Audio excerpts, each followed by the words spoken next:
네. 그래서 오늘 말씀은 여기 계신 모든 분께 정말 중요한 말씀입니다. 오늘 본문 21절 말씀에 예수께서 또 이르시되 너희에게 평강이 있을지어다. 아버지께서 나를 보내신 것 같이 나도 너희를 보내노라. 여러분, 구원과 보내심은 삼위일체 하나님이 함께 하시는 것입니다. 아버지 하나님이 예수님을 보내셨듯이 하나님의 아들 예수님도 우리를 증인으로 세상에 보내십니다. 그것은 성령을 통해서 보내주시는 것입니다.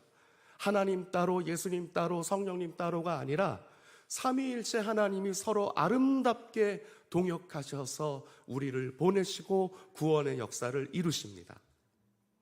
그래서 예수님의 사역의 시작이 세례 요한으로부터 세례를 받으실 때 성령이 비둘기처럼 임하셨던 것처럼 제자들의 사역도 또 우리들의 사역도 성령을 받으면서부터 사명 감당할 수 있습니다. 성령님이 인도하시고 성령님이 힘을 주시고 성령님이 함께 하시고 성령님이 감동을 주십니다. 다음 22절 말씀에 이 말씀을 하시고 그들을 향하사 숨을 내쉬며 이르시되 성령을 받으라.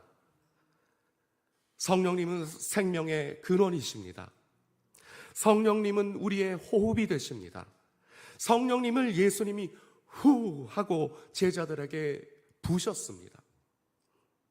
이에 세계적인 신약학 박사인 무디 바이블 신학교 교수 마빈 페이트는 말하길 그의 책 요한을 읽다 해서 신학계에서 통상적으로 애칭하는 바 요한복음 오늘 본문 구절을 요한의 오순절이라 소개한 것입니다.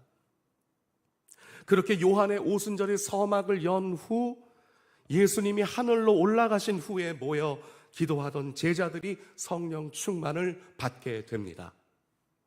사도행전 2장 1절로 4절을 보면 오순절 날이 이미 이름에 그들이 다 같이 한 곳에 모였더니 호련히 하늘로부터 급하고 강한 바람 같은 소리가 있어 그들이 앉은 온 집에 가득하며 마치 불의 혀처럼 갈라지는 것들이 그들에게 보여 각 사람이 하나씩 임하여 있더니 그들이 다 성령의 충만함을 받고 성령이 말하게 하심을 따라 다른 언어들로 말하기를 시작하니라.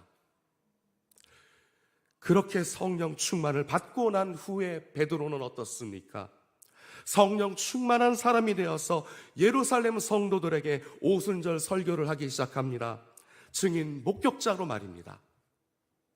그래서 최초의 교회가 시작됩니다. 예루살렘 교회. 이것은 마태복음 16장 18절로 19절에서 예수님이 반석이라는 이름을 가진 베드로 위에 주님의 교회를 세우겠다고 하신 것을 이루신 것입니다. 또 내가 내게 이르노니 너는 베드로라. 내가 이 반석 위에 너 위에 내 교회를 세우리니 음부의 권세가 이기지 못하리라. 내가 천국 열쇠를 내게 주리니 내가 땅에서 무엇이든지 매면 하늘에서도 매일 것이요 내가 땅에서 무엇이든지 풀면 하늘에서도 풀리리라 하시고. 아멘. 성령 충만을 받기 전에는 예수님을 3번이나 부인하고 도망갔던 베드로, 예수님처럼 물을 걷다가 빠진 베드로, 그런 베드로가 성령을 받고 이렇게 변할 수 있는 것입니다. 그래서 우리도 성령을 계속 받아야 합니다. 한 번 받는 것이 아닙니다. 현재 진행형 동사입니다. 계속 구하고 계속 받는 것입니다. 자동차에 기름을 때마다 넣듯이 스마트폰을 때마다 충전하고 챙기면서 우리는 성령님을 스마트폰만도 못하게 안 받습니다. 날마다 성령을 구해서 받아야 합니다. 끝으로 오늘 본문 23절 말씀, 너희가 누구의 죄든지 사하면 사하여질 것이요 누구의 죄든지 그대로 두면 그대로 있으리라 하시니라. 이 말씀은 너희가, 즉 제자들이 예수님의 십자가와 부활과 회개의 복음을 전할 때, 여러분, 복음은 이 핵심입니다. 십자가와 부활과 회개의 복음입니다. 죄를 용서해 주면 그들의 죄가 용서되고 용서해 주지 않으면 그들의 죄가 용서가 안 된다는 뜻입니다. 당시 사도들에게 죄 용서를 해주는 권한을 주신 것을 뜻합니다. 하지만 기억하십시오. 사도들은 사도들의 시대로 끝나고 예수님은 제자들을 삼으라고 하셨지 사도를 계승해서 사도직을 계속 나아가라고 하시지 않으셨습니다. 그래서 사도로서 사람이 예수님을 대신해서 말로써 하는 그 권한은 종료가 되었습니다. 하지만 성령의 권능을 받은 제자들이 죄의 사면을 할 때 성령께서 역사하셔서 회개의 은혜의 역사가 일어나기 때문입니다. 그래서 회개의 은혜는 성령님의 주권이고 성령님의 역사입니다. 성령께서 용서의 은혜를 듣는 사람에게 내리시는 것입니다. 믿음은 들음에서 나지 않습니까? 듣고 싶어하는 사람에게 우리 입이 닫히면 그들은 복음을 듣지 못합니다. 사도시대는 그때로부터 계속 종료가 되었습니다. 따라서 이 말씀은 서로가 서로에 대해 용서하는 삶으로 실천하는 것입니다. 마태복음 8장 21절 말씀에 그때 베드로가 나와 이르되 주여 형제가 내게 죄를 범하면 몇 번이나 용서하여 주리이까? 7번까지 하오리이까? 이 21절 말씀을 세 번역으로 보면 다음과 같습니다. 그때 베드로가 예수께 다가와서 말하였다. 주님, 내 형제가 나에게 자꾸 죄를 지으면 내가 몇 번이나 용서하여 주어야 합니까? 7번까지 하여야 합니까? 나에게 자꾸 죄를 지으면, 즉 거듭 죄를 지으면에 대해 베드로가 예수님께 질문한 것에 예수님은 22절에서 이렇게 말씀하십니다. 예수께서 이르시되 내게 이르노니 7번뿐 아니라 7번을 70번까지라도 할지니라. 그리고 이미 마태복음 6장에서 예수님은 오늘날 우리가 드리는 주기도를 가르치셨고 12절을 보면 우리가 우리에게 죄 지은 자를 사하여 준 것 같이 우리의 죄를 사하여 주시옵고, 이를 병행구절인 누가복음 11장 4절로 보면 우리가 우리에게 죄 지은 모든 사람을 용서하오니 우리 죄도 사하여 주시옵고 우리를 시험에 들게 하지 마시옵소서 하라. 따라서 죄의 용서란 나만 사면받으면 되는 게 아니라 서로가 서로를 용서해야 우리의 죄도 주께서 사해 주신다는 말씀입니다. 그래서 예수님의 용서는 나와 이웃과의 상호 용서가 항상 함께 하는 것입니다. 이제 오늘의 말씀을 정리합니다. 오늘 본문 말씀과 병행구절인 누가복음 24장 45절 말씀에 이에 그들의 마음을 열어 성경을 깨닫게 하시고, 이 말씀에서처럼 먼저 여러분 자신뿐만 아니라 서로를 사랑하고 위하는 마음으로 각 구역 식구들의 마음, 가족들 마음을 열어주시라고 기도하는 것이 중요합니다. 즉 마음을 열어주셔서 성경 말씀을 깨닫게 해주세요 라고 기도해야 합니다. 그것은 우리가 예수님의 몸을 이루는 교회이기 때문입니다. 예수님 뜻과 마음을 알려면, 말씀을 깨달으려면 내 마음을 열어달라고, 우리 마음을 열어주셔서 말씀을 깨닫게 해주시라고 기도해야 합니다. 그러면 우리 모두 교회 전체가 영적으로 건강해집니다. 예배 분위기가 달라집니다. 하나님이 기뻐하시고 나만이 아니라 모두에게 은혜를 주시라고 기도할 때 우린 교회를 사랑하는 중보기도를 배울 수가 있습니다. 우리가 나 자신과 서로의 마음을 열어주셔서 말씀을 깨닫게 해주시길 기도하면 우리의 믿음이 성장하게 됩니다.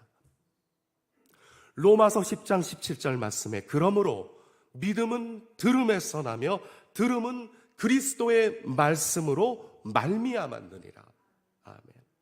여기 들음에서 나며에서 나며는 생긴다라는 뜻입니다.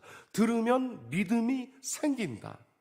이 뜻은 들어야 믿을 수 있고 그리스도를 전하는 말씀이 있어야 들을 수 있다는 뜻입니다. 다음 누가복음 24장 48절. 너희는 이 모든 일의 증인이라.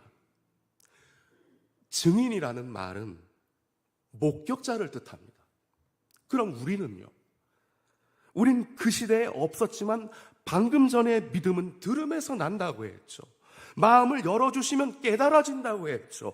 그러므로 그 시대에 없었어도 우린 똑같은 증인이 될 수 있습니다. 부활하신 예수님을 앞에서 본 것처럼 우리 마음에 성령께서 감동을 주셔서 믿어지고 그렇게 증인으로 살게 됩니다. 이에 오늘 말씀을 우리 삶에 적용하면 이렇습니다.